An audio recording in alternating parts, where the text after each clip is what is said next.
How best to say this? Understand that I'm not the kind of person to sit in front of a microphone and believe that what I think will have any profound meaning to your lives.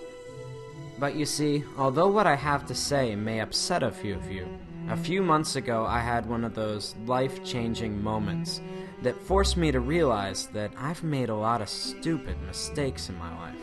And you know what they say, make films about what you know.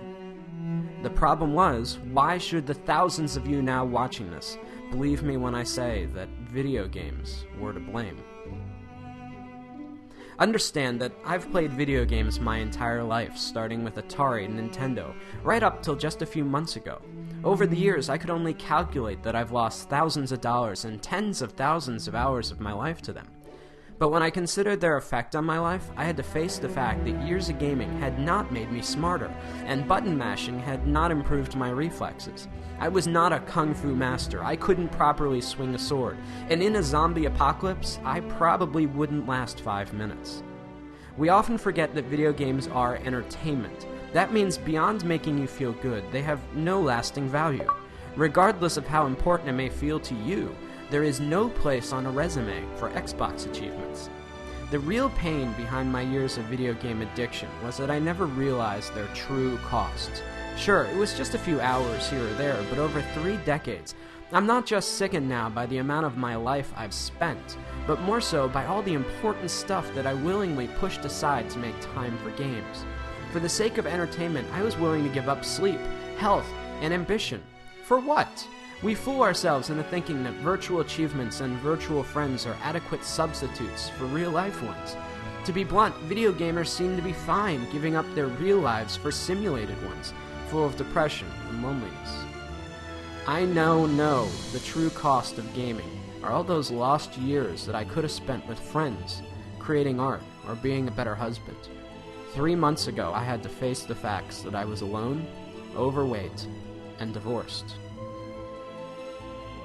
If there's a moral to this lecture, it's that as much as we may want one, life does not have continues. For much of my life, I was eager to trade away countless opportunities, friendships, and love for experiences that don't really exist. I guess what I'm saying is, it took me a long time to figure all this out, and along the way, I missed out on a lot of life.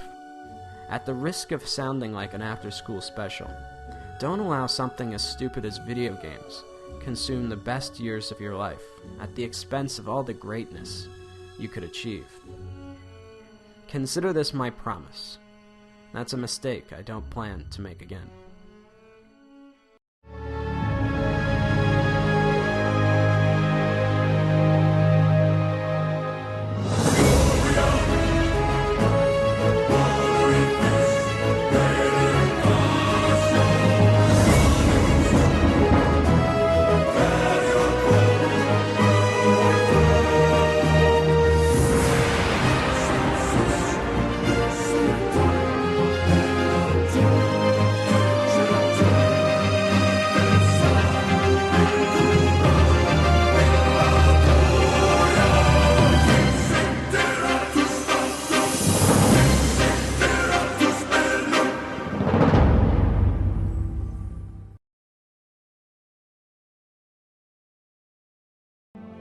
Now, I know a lot of you are going to be angry or confused over the things that I'm saying. Call me whatever names you like, pretentious or not. Understand that while I don't hate video games or the people that make them, I'm still worried about their overwhelming negative effects that they've had on my generation. But halfway through animating this film, I came across a documentary about the Penny Arcade convention, and that's when it hit me. Healthy gamers do not dwell away on the games, but instead embrace the community. While there may not be value in the games themselves, anything that brings people together and builds communities that embrace who you really are can't be half bad. As I scan through the images of very different people, all united by a common interest, it gives me hope that something good may still come out of all this. We are the first generation forced to find a balance between letting technology improve our lives or risk allowing it to dominate us. In reality, does Warcraft or Facebook improve your social life, Or are you sitting at home, alone?